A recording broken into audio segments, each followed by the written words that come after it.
DBC নিউজের নিয়মিত আয়োজন সংবাদ সম্প্রসারণে সবাইকে স্বাগত জানাচ্ছি আমি রেদওয়ান আহমেদ। দিনের বাছাই করা সংবাদ এবং এর পর্যালোচনা নিয়ে সংবাদ সম্প্রসারণে আজ অতিথি হিসেবে অনলাইনে যুক্ত রয়েছেন বাংলাদেশ প্রতিদিনের নির্বাহী সম্পাদক মঞ্জুরুল ইসলাম এবং দৈনিক নয়া দিগন্তের নির্বাহী সম্পাদক মাসুমুর রহমান খলিল। স্বাগত জানাচ্ছি আপনাদের দুজনকে। দিনের বাছাইকৃত সংবাদ নিয়ে আমরা আলোচনা করে থাকি। শুরুতে একটু বাংলাদেশ ব্যাংক প্রসঙ্গে আসতে চাই। নিজের কাজেই প্রমাণ দিতে চান নতুন গভর্নর। খোদ খাত থেকে অর্থনীতি স্থিতিশীল করায় আহসান মনসুরকে ধন্যবাদ দিয়েছেন তিনি। একটু শুরুতেই মাসুমুর রহমান খলিলি, আপনার কাছে আমি একটু আসতে চাই, মানে নতুন গভর্নর একটু মন্তব্য জানতে চাই। আর গতকালকে তো একটি ঘটনা ঘটেছে, এটা নিয়ে তো সমালোচনাও চলছে। প্রথম কথা হচ্ছে, বাংলাদেশে এই প্রথমবারের মতো বেসরকারি খাতের একজন প্রতিনিধিকে বাংলাদেশ ব্যাংকের গভর্নর করা হলো। আর আমরা জানি ওনার একাডেমিক ব্যাকগ্রাউন্ড হচ্ছে অ্যাকাউন্টিং, অর্থাৎ ICM এ করছেন উনি, এবং অ্যাকাউন্টিং থেকে ঢাকা বিশ্ববিদ্যালয় থেকে পাশ করেছেন। আর ওনার যদি ক্যারিয়ার দেখি তাহলে গার্মেন্টস শিল্পের একজন উদ্যোক্তা উনি। এর বাইরে শেয়ার বাজারের সাথে কিছু যুক্ত ছিলেন, কিন্তু একজন এনলাইটেন পার্সন হিসেবে আমরা ওনাকে ছাত্র জীবন থেকে জানি। ফলে ব্যক্তি হিসেবে উনি বাংলাদেশ ব্যাংকের গভর্নর হওয়ার মতো যোগ্য, এটা ব্যাপারে সন্দেহ নেই। তবে যে বিতর্কটা উঠছে সেটা হচ্ছে কি, এর আগে বাংলাদেশে যারা গভর্নর হয়েছেন, হয় সাবেক আমলা অথবা সাবেক ব্যাংকার, অথবা এই ধরনের দায়িত্ব পালন করেছেন ইকোনমিস্ট বলা যায়, যেমন আহসান মনসুর, উনি অনেক বড় মাপের ইকোনমিস্ট। বিশ্বব্যাংক অথবা IMF এ দায়িত্ব পালন করেছেন এমন ব্যক্তিরা সাধারণভাবে গভর্নর হন। কিন্তু ওই ক্ষেত্রে এখন যিনি গভর্নর হলেন মুশতাকুর রহমান সাহেব, ওনার ওই রকম কোনো অভিজ্ঞতা নেই। এখন প্রশ্ন হচ্ছে, পৃথিবীর কি অন্য কোথাও বেসরকারি খাতে গভর্নর বাছাই করার নজির কি আছে? আমার জানা মতে আছে, যদিও এটা স্বাভাবিক ঘটনা না। তুরস্কে এখন যিনি গভর্নর আছেন, ইনি কিন্তু ওখানকার কোনো আমলা বা ওইরকম কেউ না। উনি যুক্তরাষ্ট্রে এক সময় ব্যাংকিং সেক্টরের সাথে যুক্ত ছিলেন, বেসরকারি খাতের সাথে যুক্ত ছিলেন। তো ফলে আমরা এই ধরনের উদাহরণ পাবো বেসরকারি খাত থেকে গভর্নর করার।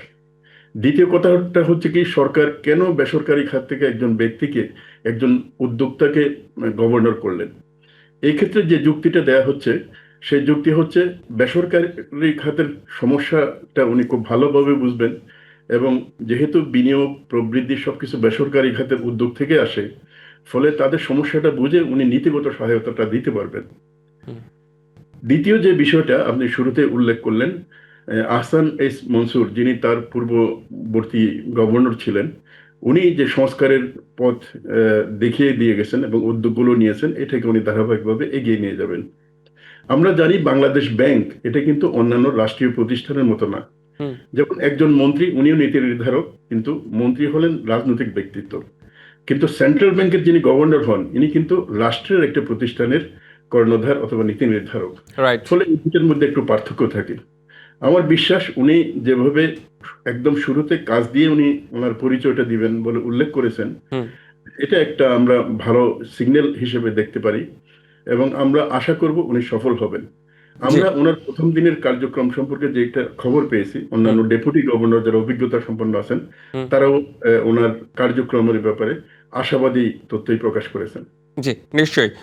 আরেকজন অতিথি রয়েছেন আমাদের সাথে, মঞ্জুরুল ইসলাম। আপনার কাছেও আবার একই প্রশ্ন। নিজের কাজেই প্রমাণ দিতে চান নতুন গভর্নর। আরেকটা প্রচলিত কথা আছে, বৃক্ষ তোমার নাম কি, ফলে পরিচয়। আসলে মানে আগামীতে তার কাজ কেমন হবে সেটি দেখেই কি মন্তব্য করা ঠিক হবে? একটু সামগ্রিকভাবে আপনার মূল্যায়ন জানতে চাই। ধন্যবাদ আপনাকে। আমাদের বাংলাদেশ ব্যাংকের যে নীতিমালা, এই নীতিমালায় আমাদের 72 সনের যে আইন হয়েছে, সেই আইনের প্রেক্ষিতে এখন পর্যন্ত গভর্নর নিয়োগের কোনো নীতিমালা কিন্তু নাই, যে এই নীতিমালা হলে বা এই ক্রাইটেরিয়া ফুলফিল করলে একজন লোক গভর্নর হবে বা একটা সার্চ কমিটির মাধ্যমে গভর্নর হবে, এরকম কোনো নীতিমালা নাই। নর্মালি প্রত্যেকটা গভর্নমেন্ট তার পছন্দের মতো একজন মানুষকে গভর্নর তৈরি করে বা গভর্নর বানায়। অতীতে আমরা দেখেছি যে অর্থ মন্ত্রণালয়ের সাবেক সচিব অথবা এই রিলেটেড কোনো না কোনো ব্যক্তিকে গভর্নর করা হয়। তো সেই ক্ষেত্রে আমলাতান্ত্রিক যে জটিলতা, সেই জটিলতার বাইরে গিয়ে তারা কোনো চিন্তা করতে পারে না। এখন এই প্রথম একজন ব্যবসায়ীকে গভর্নর করা হয়েছে। ব্যবসায়ীকে গভর্নর করলে ইতিবাচক দিকটা, ব্যবসার কি সমস্যাটা হয়, একজন ব্যবসায়ী ব্যাংকিং সেক্টরের যন্ত্রণায়, ব্যাংকিং সেক্টরের লাল ফিচার দৌড়াচ্ছে, সে কিভাবে তার পুঁজি নষ্ট হয়, কিভাবে তার ইন্ডাস্ট্রি নষ্ট হয়, কিভাবে সে ঠিকমতো বেনিফিটটা পায় না, সেই জায়গাটায় তিনি তার অভিজ্ঞতা হয়তো কাজে লাগাবেন।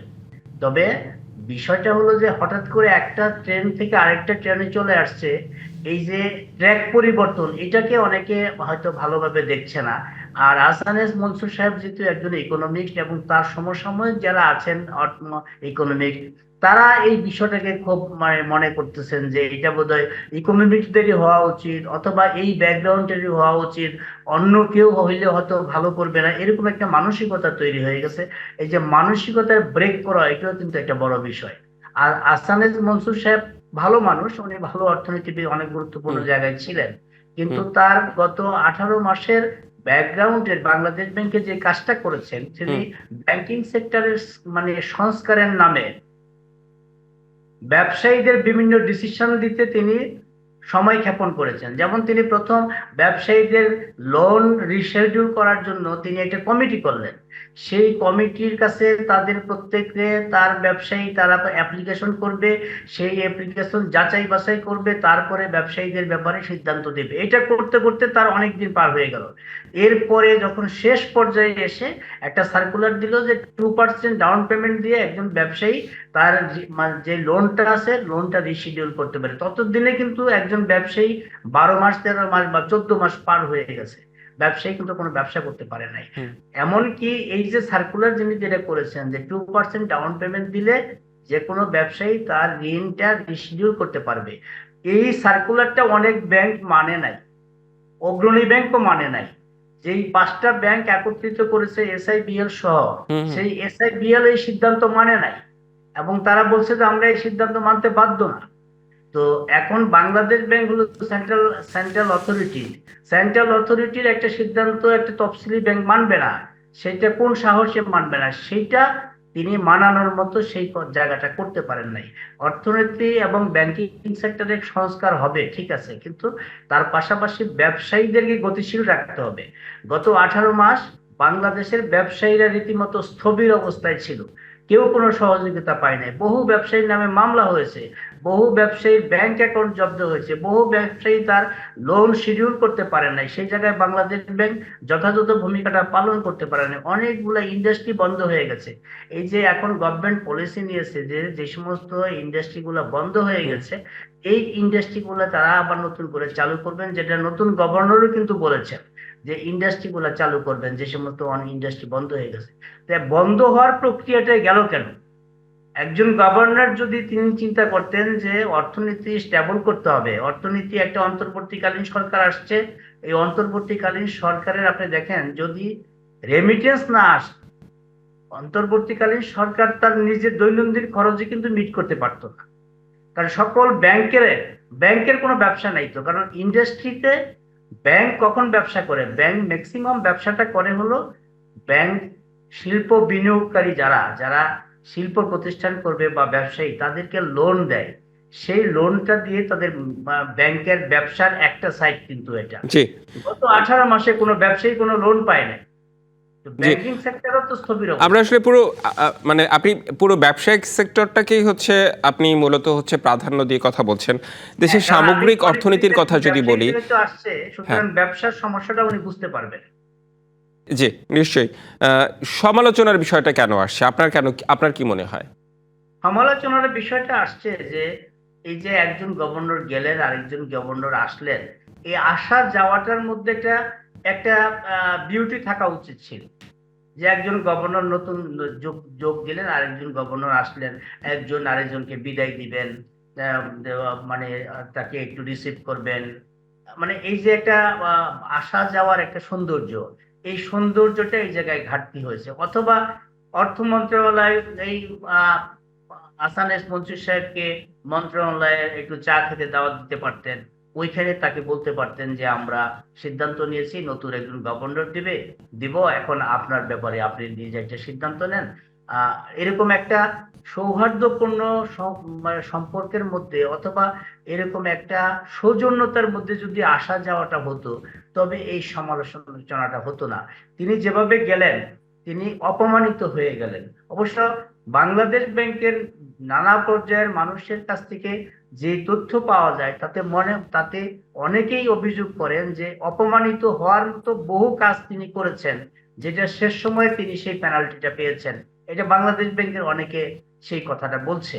এবং এই যে অপমানিত হয়ে তিনি গেলেন, এতে বহু ব্যবসায়ী খুশি হয়েছে যে তিনি আমাদেরকে কষ্ট দিয়েছেন, তিনি আমাদের ব্যবসা বন্ধ করে দিয়েছেন, তার কাছ থেকে আমরা কোনো সহযোগিতা পাই নাই, তিনি যাওয়ার সময় একটা একটা লেসন নিয়ে গেলেন। এবং পরবর্তীতে সময়ে যারাই এখানে গভর্নর আসবে, তারা যেন ব্যবসা বান্ধব এবং অর্থনীতি বান্ধব মানসিকতা নিয়ে কাজ করে এবং অর্থনীতিকে স্টেবল করার জন্য সময় ক্ষেপণ না করে দ্রুত সিদ্ধান্ত দেয়। যখন যে সিদ্ধান্তটা জি। দেওয়া দরকার সেই সিদ্ধান্তটা যেন দ্রুত দেয়। আমলাতন্ত্র যদি সেন্ট্রাল গভর্নমেন্টের মধ্যে যদি আমলাতন্ত্র থাকে, তখন তো অর্থনীতি স্টেবল হবে না, অর্থনীতি একদমই গতিশীল হবে। সেই একদমই জায়গাটা আমরা আরো অর্থনীতি কিছু বিষয় নিয়ে আসলে কথা বলতে চাই, একটা বিরতিতে আমাদের যেতে হবে, বিরতির পর ফিরে এসে নিশ্চয়ই আমরা কথা বলবো। সংবাদ সম্প্রসারণে একটি বিরতি নিচ্ছি, ফিরছি একটু পরে। বিরতির পর আবারও স্বাগত সংবাদ সম্প্রসারণে। সঙ্গে আছেন বাংলাদেশ প্রতিদিনের নির্বাহী সম্পাদক মঞ্জুরুল ইসলাম এবং দৈনিক নয়া দিগন্তের নির্বাহী সম্পাদক মাসুমুর রহমান খলিলি। বিরতির পর স্বাগত জানাচ্ছি আবারও আপনাদের দুজনকেই। মাসুমুর রহমান খলিলি, আপনার কাছে একটু আসতে চাই। সেটি হলো 10,000 টাকা পর্যন্ত সুদসহ কৃষি ঋণ মওকুফ করছে সরকার। আহ, এবং সেই সাথে আরেকটি বিষয় আমি একটু জানতে চাই, নিয়োগ হবে 10,000 কনস্টেবল ও 180 জন সার্জেন্ট। এই যে আইন শৃঙ্খলা পরিস্থিতি এবং কৃষকদের ঋণ মওকুফের বিষয়টি, আপনার মন্তব্য জানতে চাই একটু। প্রথম কথা হচ্ছে 10,000 টাকা কৃষি ঋণের যে মওকুফের বিষয়টা, এটা নির্বাচনী প্রতিশ্রুতি ছিল। তারেক রহমান সাহেব প্রধানমন্ত্রী দায়িত্ব গ্রহণ করার পর থেকেই উনি যেসব নির্বাচন অঙ্গীকারগুলো করছিলেন সবগুলো পালন করবেন, বাস্তবায়ন করবেন, এই ঘোষণা দিয়েছিলেন। এই ক্ষেত্রে এই 10,000 টাকা কৃষি ঋণ মওকুফ, এটা সুদসহ, এটা একটা গুরুত্বপূর্ণ বিষয়। এই সিদ্ধান্ত বাস্তবায়নের কারণে সারা দেশের যারা ক্ষুদ্র কৃষক আছেন তারা বেশ উপকৃত হবেন। আমরা জানি বাংলাদেশের ব্যাংকিং সেক্টরে শত কোটি টাকা, হাজার কোটি টাকা লোন নেওয়ার পরেও যদি ডিফল্ট হন তাহলে তাদেরকে জেলে যেতে হয় না, কিন্তু যারা কৃষক আছেন তারা মাত্র 5,000 10,000 টাকা কৃষি ঋণের জন্য অনেকেই জেলে যেতে হয়। এই ক্ষেত্রে তারেক রহমান সাহেব প্রথম দিকেই যে সিদ্ধান্তটা নিয়েছেন, এটা অবশ্যই কৃষক বান্ধব একটা সিদ্ধান্ত। ওনার যে নির্বাচনী কর্মসূচি, আরো বেশ কিছু কর্মসূচি আছে কৃষকদের জন্য, কৃষক কার্ড থেকে শুরু করে এ ধরনের। আমার বিশ্বাস হচ্ছে উনি শুরুতে একটা সদিচ্ছার প্রমাণ রেখেছেন ওনার নির্বাচনী ওয়াদার ব্যাপারে, এটাকে আমরা স্বাগত জানাতে পারি। এর বাইরে ফ্যামিলি কার্ড আরেকটা গুরুত্বপূর্ণ বিষয়, সেটা উনি বাস্তবায়ন করবেন, হয়তো খুব দ্রুত এটা পাইলট প্রজেক্ট উদ্বোধন করবেন দেশের বিভিন্ন জায়গায়। এটা একটা ভালো দিক। আরেকটা যেটা বলছিলেন আপনি, কি জি, সেটা? কনস্টেবল নিয়োগ দেওয়ার বিষয়ে। হ্যাঁ, এটাও একটি গুরুত্বপূর্ণ বিষয়। এই সরকার যে শূন্য পদ আছে কনস্টেবল এবং সাব ইন্সপেক্টরদের এবং অন্যান্য পদে, বিশেষ করে নন ক্যাডার যেসব পদগুলো আছে এগুলো হুম। পূরণ করাটা আইন শৃঙ্খলা রক্ষার উন্নতির জন্য, পরিস্থিতির উন্নতির জন্য খুবই গুরুত্বপূর্ণ ছিল। এর মধ্যে সরকার মোটামুটিভাবে আইন শৃঙ্খলা বাহিনীর ঊর্ধ্বতন পদগুলোকে নতুন বিন্যাসের যে বিষয়টা, যেটা নতুন সরকার আসার পর পর নেওয়া হয়, সেটা প্রায় সম্পন্ন করে ফেলছেন, হয়তো এই সপ্তাহের মধ্যে বাকি কাজগুলো করে ফেলবেন। এই অবস্থায় আইন শৃঙ্খলার উন্নয়ন সাধনের জন্য আসলে তৃণমূল পর্যায়ে যে শূন্য পদগুলো আছে কনস্টেবল এবং নন ক্যাডার পদগুলোতে, এই পূরণটা খুব দরকার ছিল। আরেকটা বিষয় হচ্ছে কি, আসলে 17 বছর ধরে আহ, আওয়ামী লীগ ক্ষমতা থাকার কারণে ওই হুম। সময় যে রিক্রুটমেন্ট গুলো ছিল এগুলোর মধ্যে এক ধরনের রাজনৈতিক প্রভাব কিন্তু ছিল। হুম। তো স্বাভাবিকভাবেই আইন শৃঙ্খলা বাহিনীকে যদি সরকারের বিভিন্ন এজেন্ডা বাস্তবায়নের জন্য কাজ করতে হয়, তাহলে তাদের যে কিছুটা নিরপেক্ষ অথবা রাজনৈতিকভাবে একই ভাবাদর্শের এ ধরনের লোকজনের নিয়োগের একটা বিষয় গুরুত্বপূর্ণ হয়। আমার ধারণা একদম শুরুতে যে আইন শৃঙ্খলা পরিস্থিতিকে উন্নয়নের জন্য এই সিদ্ধান্তটা বেশ ইতিবাচক হবে। আচ্ছা, এই যে নিয়োগ প্রক্রিয়া নিয়ে কথা বললেন, বর্তমান সরকারের সময়ও যদি নিয়োগ প্রক্রিয়ায় একই রকম বিষয় থেকে যায়, পুলিশ কি আসলে মানে একটা রাজনৈতিক প্রভাবমুক্ত হয়ে কাজ করতে পারে না কেন? আপনার কি মনে হয়? না, এটা আপনি খুব ভালো বলেছেন, নিয়োগ প্রক্রিয়াটা ফেয়ার হওয়া দরকার। আমি আশা করবো যে নিয়োগ প্রক্রিয়াটা ফেয়ার হবে। আমরা অন্তর্বর্তীকালীন সরকারের সময় পুলিশ কনস্টেবল নিয়োগের ক্ষেত্রে একটু ফেয়ার বিষয় দেখছিলাম, সেটা হচ্ছে কি একদম একই দিন পরীক্ষা, একই দিন নিয়োগ, এবং এখানে কোনো ধরনের উৎকোচ অথবা পক্ষপাতিত্বের বিষয় ছিল না। হুম। নতুন সরকার যদি ওই পদ্ধতিটা অনুসরণ করে তাহলে সেটাই হবে উত্তম। আসলে একজন নীতিবান এবং সৎ যদি কনস্টেবল নিয়োগ প্রাপ্ত হয় তাহলে সেটাই দেশের জন্য, সরকারের জন্য কল্যাণকর হবে। নিশ্চয়ই, নিশ্চয়ই। একটু মঞ্জুরুল ইসলাম, আপনার কাছে আসতে চাই একই বিষয়, যে কৃষক কার্ড, কৃষকের ঋণ মওকুফ কিংবা ফ্যামিলি কার্ড, এই বিষয়টি বাস্তবায়ন করলে আসলে কেমন হবে, সেই সাথে আইন শৃঙ্খলা বাহিনী নিয়োগের বিষয়টিও বলবেন। আর পল্লী ভাই বলছেন যে কৃষক কার্ড এটা একটা ইতিবাচক বিষয়, মাননীয় প্রধানমন্ত্রীর এটা একটা নির্বাচনী প্রতিশ্রুতি, এবং ফ্যামিলি কার্ডও নির্বাচনী প্রতিশ্রুতি। দেখেন, কত টাকা ঋণ মৌকুফ হলো সেটা কিন্তু বিষয় নয়। এই যে 10,000 টাকার ইম্প্যাক্ট কিন্তু সারা দেশে পড়বে। শত শত কৃষক কিন্তু এরকম 10,000 টাকা, 5,000 টাকা ঋণ নিয়ে আছে। সারা দেশের মধ্যে কিন্তু এই ইম্প্যাক্টটা পড়বে। দ্বিতীয়ত হলো ফ্যামিলি কার্ড। ঘরে ঘরে মধ্যে একটা 8টা উপজেলায় এখন ফ্যামিলি কার্ডের পাইলটিং হচ্ছে। সারা দেশে যখন ফ্যামিলি কার্ডটা হবে, টাকাটা কত বড় না, কিন্তু যে এখন যার টাকা নাই তার কাছে তো সময় মতো 10 টাকাই অনেক গুরুত্বপূর্ণ। এই যে 2,000 টাকা করে দেওয়ার একটা বিষয় আছে, সেই কার্ড দিয়ে সবকিছু করতে পারবে, সেই কার্ড দিয়ে টাকা তুলতে পারবে, কার্ড দিয়ে মুদির দোকান থেকে জিনিসপত্র নিতে পারবে, সবই করতে পারবে। এখন তৃণমূল পর্যায়ে মানুষকে যদি, যার যে অসহায় মানুষ, যে সমস্ত নারী, যে সমস্ত মানে বহু মানুষ আছে কিন্তু অসহায়, যারা, যাদের দেখার কেউ নাই, এরকম একটা কার্ড যদি থাকে, কিছু টাকা যদি তাদের হাতে থাকে, এটার কিন্তু একটা পজিটিভ ইম্প্যাক্ট থাকে। আর সবচেয়ে বড় কথা কি, একটা মানুষ কিন্তু সুস্থ থাকে সে যখন নির্ভাবনায় থাকে, তার যখন কোনো ভাবনা থাকবে না, ভাবনা কম থাকবে, তখন তার স্ট্রেস কম থাকবে। গ্রামের একটা কৃষক, তার কাছে 10,000 টাকার বার্ডেন অনেক বেশি। গ্রামের একটা অসহায় বিধবা মানুষ, তার কাছে 2,000 টাকার মূল্য অনেক বেশি। সুতরাং এই যে মানুষকে সামান্য করে দিয়ে হলো সারা দেশে যে একটা বৈপ্লবিক পরিবর্তন আনার চেষ্টা তৃণমূল পর্যায়ে, এটার ইম্প্যাক্টটা কিন্তু 1-2 বছরে পড়তে থাকে। আর এই যে আপনার কনস্টেবল নিয়োগের বিষয়টা হলো কি, ধরেন এই যে আমাদের 24-এর গণ অভ্যুত্থানের পরে পুলিশের ট্রমা কিন্তু এখনো মানে কাটাইতে পারে নাই পুলিশ। আমরা কি কিংবা দেখেছি, বিতর্কটাও এখনো পিছু ছাড়েনি। হ্যাঁ আমরা কি দেখেছি, আমরা দেখলাম যে ওই অভ্যুত্থানের পরে থানা পুলিশ পাহারা দিয়েছে, এখন পুলিশকে পাহারা দিয়েছে, থানা পাহারা দিয়েছে আনসার। হুম। এরকম একটা অবস্থায় কিন্তু চলে গেছে। তো এখন নিউ ব্লাড যদি এই পুলিশ বাহিনীর মধ্যে আপনি না দিতে পারেন, তখন পুলিশের সেই ট্রমাটা কাটবে না। আর এখন শুরু থেকে গভর্নমেন্টের গুরুত্বপূর্ণ যত সিদ্ধান্ত শুরু থেকে নিতে হবে, কঠোর সিদ্ধান্ত, কঠিন সিদ্ধান্ত শুরু থেকে নিতে হবে। এবং 10,000 কনস্টেবল যদি আপনি একদম নিরপেক্ষভাবে যাচাই বাছাই করে সৎভাবে নেন, তবে কিন্তু এটা পুলিশের মধ্যে একটা পজিটিভ ইম্প্যাক্ট করবে। একটা কনস্টেবল নিয়োগের ক্ষেত্রে সে আগে যদি 5,00,000 টাকা দিয়ে নিয়োগ পেত, সে তো আগে চাকরিটা জয়েন করার পরে তার প্রথম হবে 5,00,000 টাকার চালান উঠানো, তারপরে জি, সে সৎ কি অসৎ পরে খুবই চিন্তা করবে। গুরুত্বপূর্ণ বিষয় এটি একটি, কিন্তু আমাদের সময় স্বল্পতার কারণে আসলে আলোচনা করা গেল না। আপনাদের দুজনকে অনেক অনেক ধন্যবাদ সংবাদ সম্প্রসারণে যুক্ত হবার জন্য। এই ছিল সংবাদ সম্প্রসারণে, ডিবিসির সঙ্গেই থাকুন।